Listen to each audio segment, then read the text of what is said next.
Два способа скажу для ребенков. Ладно? Если кашель у ребенка, два способа. Проверенный способ. Листья капусты. 2 минуты в кипяток. Она будет немножко мягче. Удалить влагу полотенцем. Удалить влагу. И намазать медочком. Если нет аллергии у ребенка. Тонким слоем. Смазать и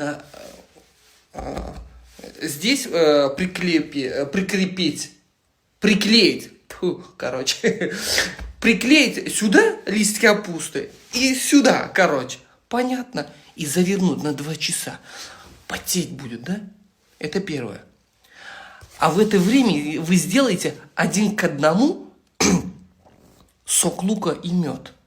Если на мед аллергия, сахаром можно. 1 к 1.